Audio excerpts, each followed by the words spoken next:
Good morning, Stampers.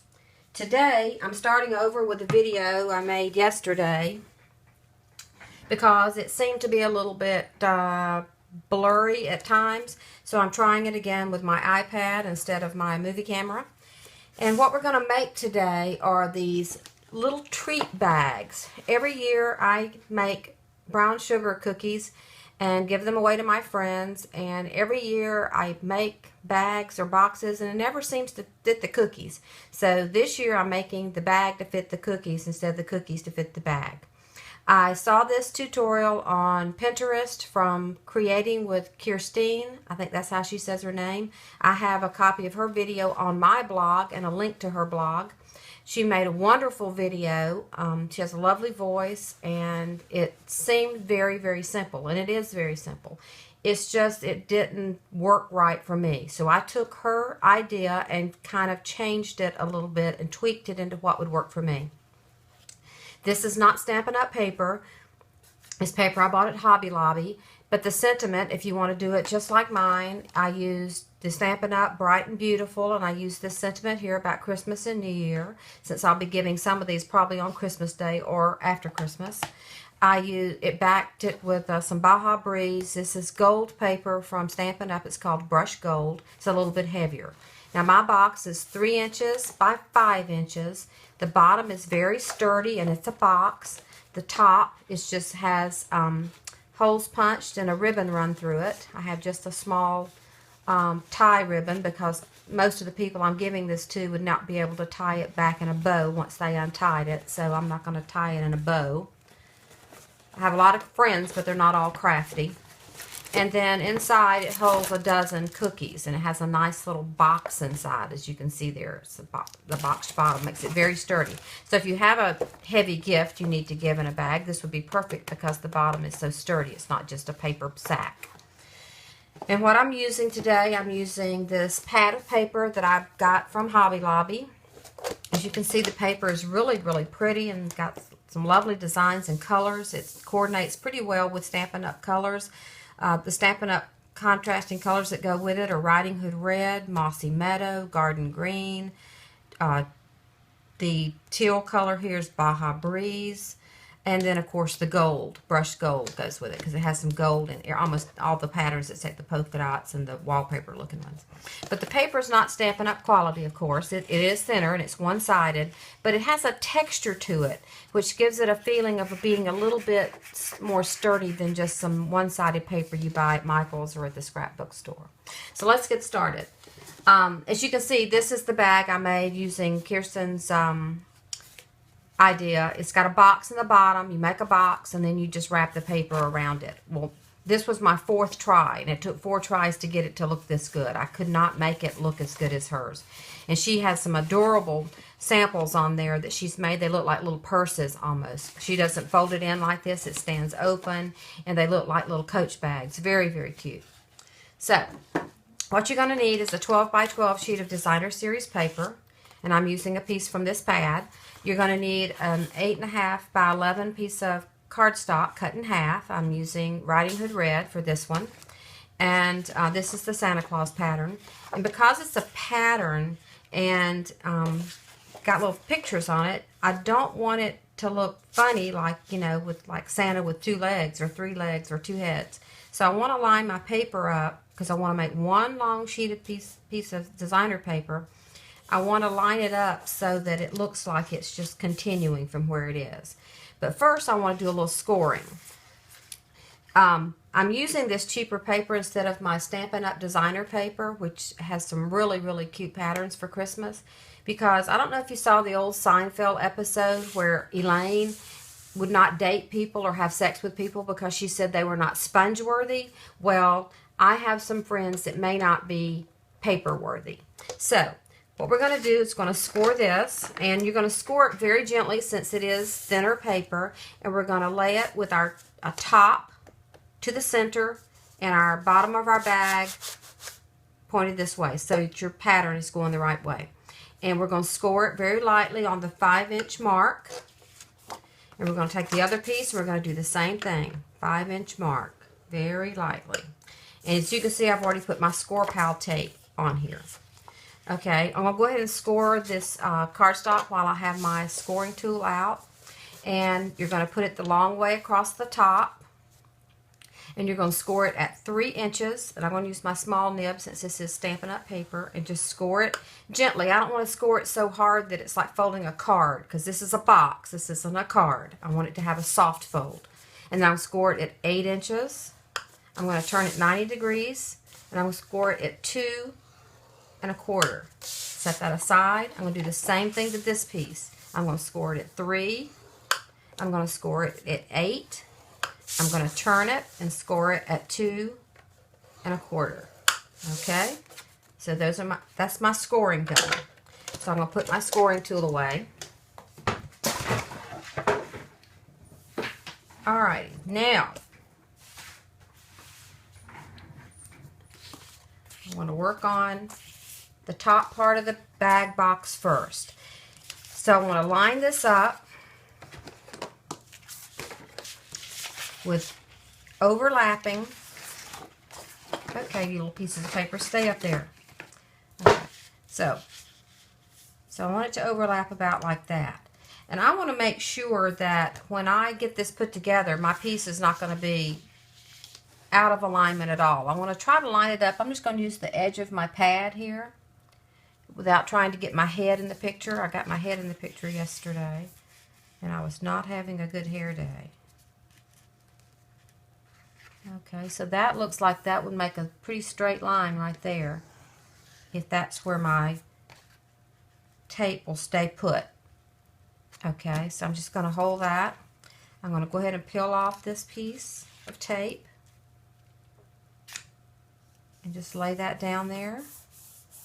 And since that looks good, I'm going to just flip it over and reach under here. Because I have a larger overlap than I did on the other boxes, that's why I put 2 pieces of tape. But if you just have like a 1/4 inch overlap because you don't have a pattern to follow, then you could just put one strip of score pal tape. And I am using score pal tape. There's a link to Amazon on my blog because Amazon has the score pal tape on a very, very good price. It's actually cheaper than it is if you order it from the score pal people. You might want to take a look at that. Okay, so I am using score pal tape there. I'm going to use some glue today, but I'm going to go ahead and kind of fold this line so it'll already be kind of ready. Okay. All right, now we can lay that to the side. Now we have our 2 pieces of designer paper, and what we're trying to accomplish is to have a 5-inch section, a 3-inch section, 5-inch section, 3. So we got 5, 3, 5, 3, or 3, 5, 3, 5, whichever way you want to go. Now, the deepest part, which is the 3 1/4 inches, versus the 2 1/4 inches. The 2 1/4 is actually the bottom of the box. That's this part right here that folds up and makes the bottom. That's this score line here, is this one around here. Okay, so what we want to do is we want to cut up on these folds and cut this little part completely away. So I'm going to take my big scissor and we're just going to cut in here, and I'm just going to cut to the right of the ditch, to my right, so that I'm getting a nice smooth edge for this little tab that's going to be left. I'm going to trim this away. I'm going to go up here and I'm going to trim on this side of the ditch, the 3-inch side of the ditch of the scoring. And if you don't know what I mean by ditch, when you use the scoring tool, it makes a little ditch. So I'm going to cut on the left side of that little ditch. Now on the 5-inch side, I want to actually just cut that at a little bit of an angle. So I'm just going to snip those off. It looks like I'm cutting off about 1/4 inch. But I want the 3-inch side to be straight. So you can see how that turned out there. Okay, so let's do the same thing again. We're going to trim on the right side of the ditch, or the long tab side of it. I'm going to go ahead and cut this at an angle so I don't have to make 2 cuts. You're going to cut straight up on the 3-inch side and then at an angle on the 5-inch side. Okay, so this is what you end up with. This is actually your box. 3, 5, 3, 5. Little tabs for joining. So I'm going to go ahead and kind of burnish these score lines, but I'm only going to do it with my hands. I'm not going to get out my scoring tool and start pressing as hard as I can or using my bone folder, because it's not necessary. It is a box, so you want all the edges to be a soft fold. I'm going to put some Score Pal tape here.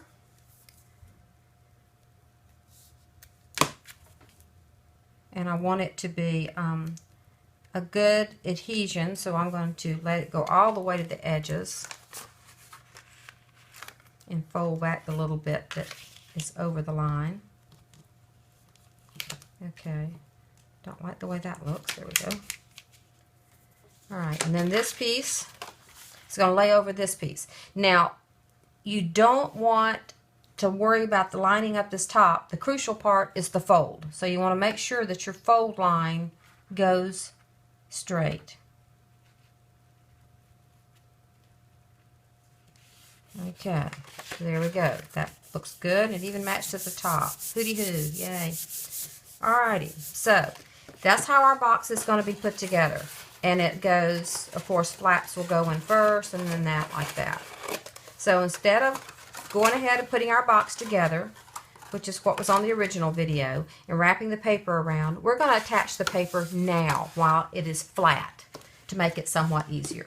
Now I want about a 2-inch area here remaining for my red part to show against my designer paper, like so. Okay, so what I'm going to do is just take my designer paper so that I will know where to lay my cardstock, and I'm going to draw a line at the 1 1/4 line, and I have this giant ruler, and I'm just going to kind of center it right there, and I'm just going to draw a pencil line, pencil, just like that. Now, it's always handy to have a nice giant ruler. This is a quilting ruler, but as any crafter knows, all tools overlap in the crafting world.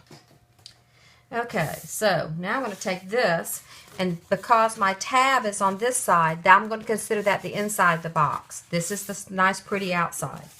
And where this join is, I want it to be, instead of on an edge, I want it to actually be in the center over here where the pleat's going to be, on the side. So that's what this joint is here. So I want it to be on the 3-inch side right here. And I'm just going to kind of line it right up, eyeball it with the middle of the 3-inch side. And my little seam is wider this time, so I'm going to kind of move it right about there. And that makes this whole seam be on the side of the box. Let's do it right about, you can see the outside. There's my line. I want it right about there. Okay, so what I'm going to do is just make another pencil mark here and here, and I'm going to glue this on, and I'm just using some Tombow type glue. It's just white glue. I don't want to use Tombow, because if Tombow gets out of hand and it doesn't get dry, then you have got glue there forever, because Tombow, regardless if it's dry, is still sticky. I'm just going to kind of spread that out with my finger. And don't worry about, I'm not worrying about the edge. If you're not going to put any kind of ribbon or anything around the outside of the box, you might want to make sure you get glue all the way down to the edge. But I am going to put some washi tape there. So, alrighty. Now I've got my outside of my box, the outside part of the box, and it's going to lay down in this, on the paper, in this glued area. And I'm trying not to get my head in the way, but line this up at the same time. And because I'm using glue, I do have a little, you know, playtime, because it's not going to stick until it's, you know, dry. It can be moved a little bit, unlike if you used tape or fast fuse, which is a great thing for this project, but it would be a nightmare if you got it stuck down and it was wrong. Okay, so now I actually want to glue down this hem right here. I'm calling this a hem. But first I want to go ahead and trim my paper. And you could have trimmed your paper to start with and lined it all up, but I like to trim, I like to put things together and then trim, because if you cut it off, you can't stick it back on. So I'm just going, instead of going to the trouble to get out my paper trimmer, I'm just going to take a straight edge and I'm just going to draw straight up from this piece, from this edge, and trim it with my scissors, just like that. And I'm going to do the same thing on this side. Straight up from here.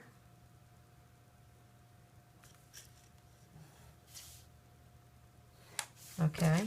And I'm just going to trim that off with my big scissor.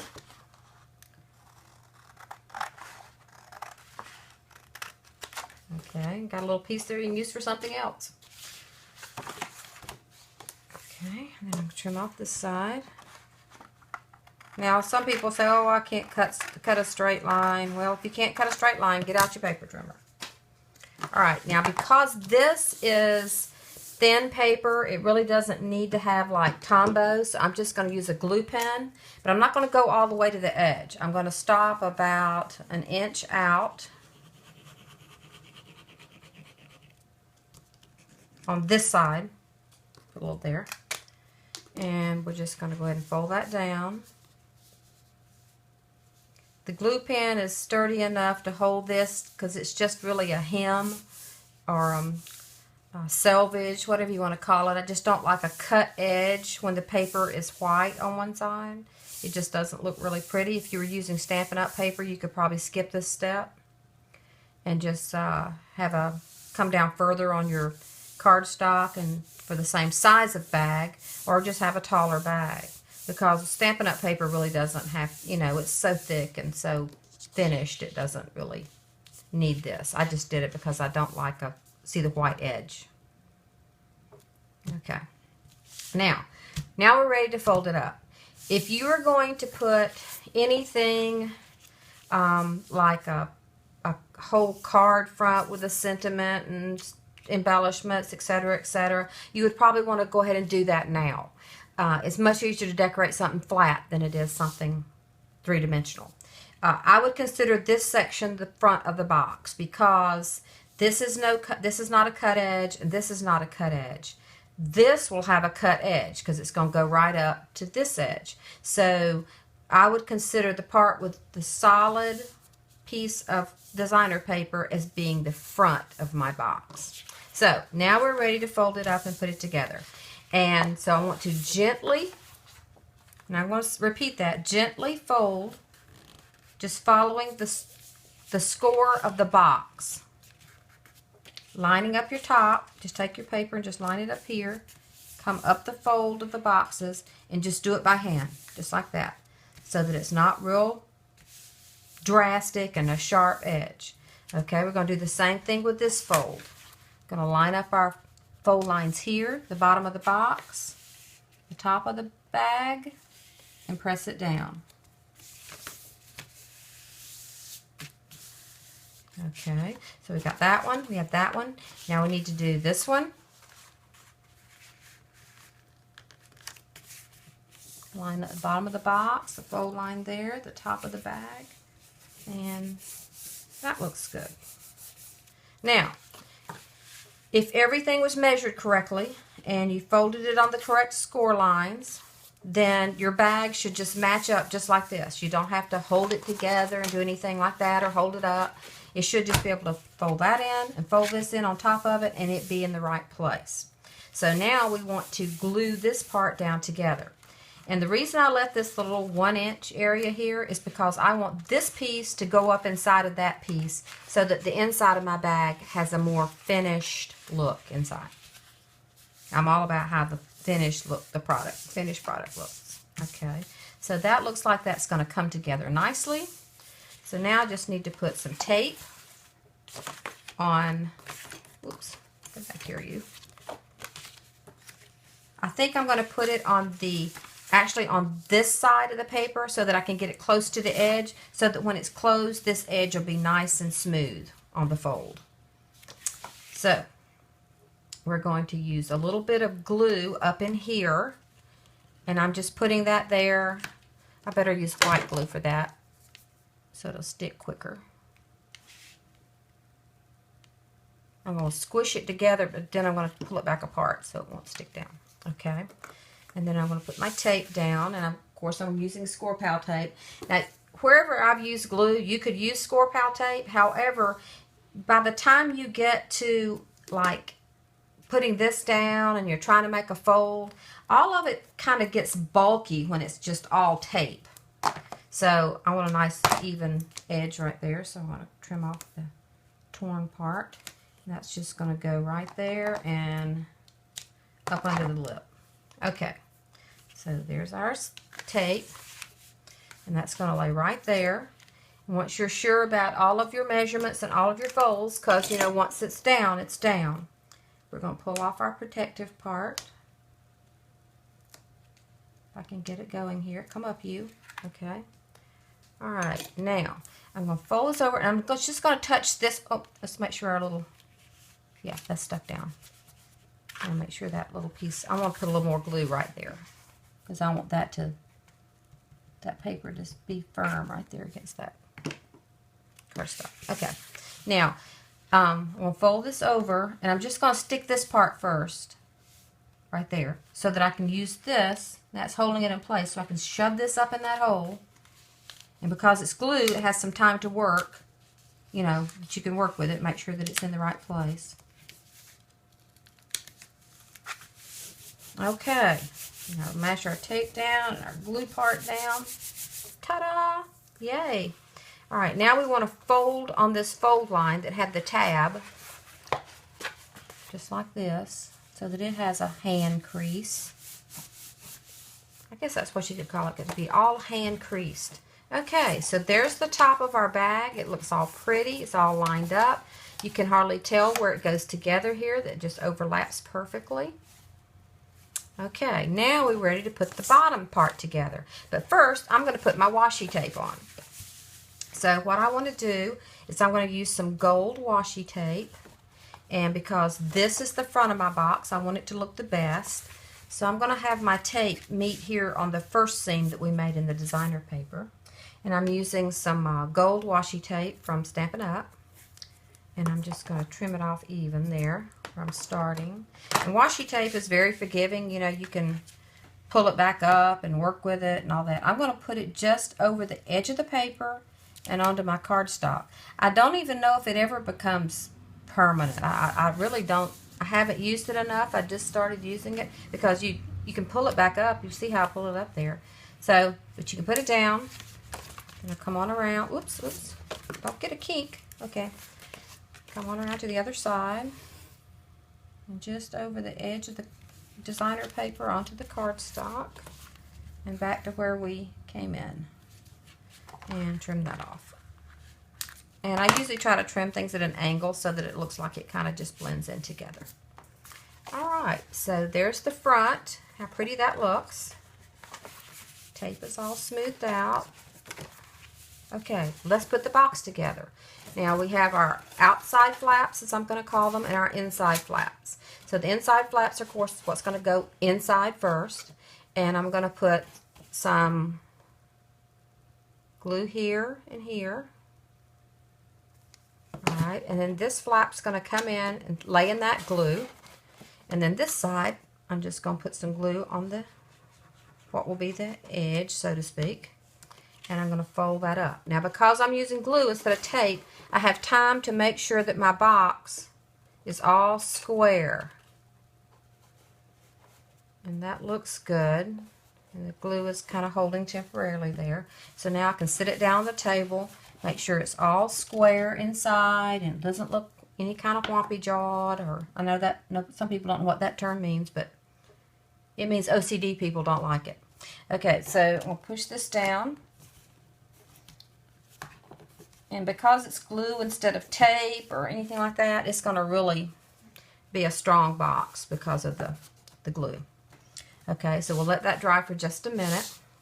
Now I have my sentiment already stamped and have it on some brushed gold this time with some red embossing powder. And I've just put that together with a piece of Mossy Meadow. And I've used 2 brads from an old pack of brads from a couple of years ago at Stampin' Up! That had all the Christmas colors and earth tones. It had like reds, had chocolate, probably came out when Cherry Cobbler came out. It has chocolate chip, what they used to call wintergreen. It has some gold, shiny ones. It has some blue, dark blue. But these were all for Christmas. And I have 3 or 4 boxes of those. So I'm going to use those today. And I'm going to put it on with dimensionals. And I could have put this on while it was flat. But because since it's just stuck on with dimensionals, it's, you know, you can do it afterwards. It's not like you're trying to line up a flat piece of paper and glue it down. These are just lightly stuck on. Okay, so this is what I said was going to be the front of my box because it has the finished edges. There's no cut paper there. And I'm just going to line this up so that it's right about where the washi tape is. Right about there. That looks pretty straight to me. And I'm just going to stick my hand in and press that down. Okay, now I want to make some holes for ribbon. So I'm going to push my bag in, and you can score this before you start if you want to, but it's really not necessary with this thin paper. I want my fold to be right about there. And just squish it together like you would a bag. And I want to put 2 holes right here. I'll put a hole there and a hole there so I can run some ribbon through there. And because I want to make sure I miss the little pushed in part because you'd never be able to punch through that, I'm going to make a couple of little hash marks where I want my holes to be instead of just eyeballing it. And I'm going to use my 1/4 inch hole punch. Now if you don't have a 1/4 inch hole punch, you could use your crocodile or use your one of your small punches like the itty bitty punches. You'd have to have some pretty strong thumbs, but I think you could get it done. Alright, so now if this were Stampin' Up! Paper, you wouldn't be able to do that because it's thicker and you would never be able to punch through 4 layers of it easily. I mean, you know, some of you big grown-up girls could do it, but that would hurt my hands. So now I'm going to run some ribbon through there, and I have some Mossy Meadow, and I have some Riding Hood Red. I think I'm going to use the Riding Hood Red since the bottom's red. Maybe I'll coordinate with red there. And it doesn't need much ribbon because I'm not doing a bow. Because once again, they may not be ribbon worthy either. So, and I do hoard ribbon. I love ribbon and I love designer paper. And I love tools. Those are my 3 things. I had a girl come out from, her name was Miss Campbell. She came from the Noonan Times Herald to interview me for the newspaper magazine. The newspaper has a magazine that comes out every month. Well, she says, what's your favorite part about doing Stampin' Up! And doing crafts? And I said, the tools. I love tools and I love paper. So, pretty papers. Okay, so I'm just going to tie this in an overhand. My cookies will go in there later. And just have it a loose little tie so they can at least get it undone without tearing their paper. And that's our little box all finished. It really isn't that complicated, and it truly isn't that expensive if you're using the paper that I bought from Hobby Lobby. The whole pad is $10, and well, with your coupon would be $12 with a 40% off coupon. And there's 60 sheets in here, so that makes it like less than 1/4 a sheet. So it really isn't a very expensive project.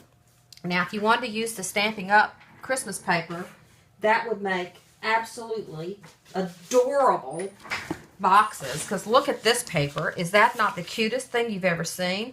It's little reindeer. Of course, it would take both sheets because you couldn't just cut it and expect it to line up. Because I tried it every which way to see where it would line up to get it out of one sheet.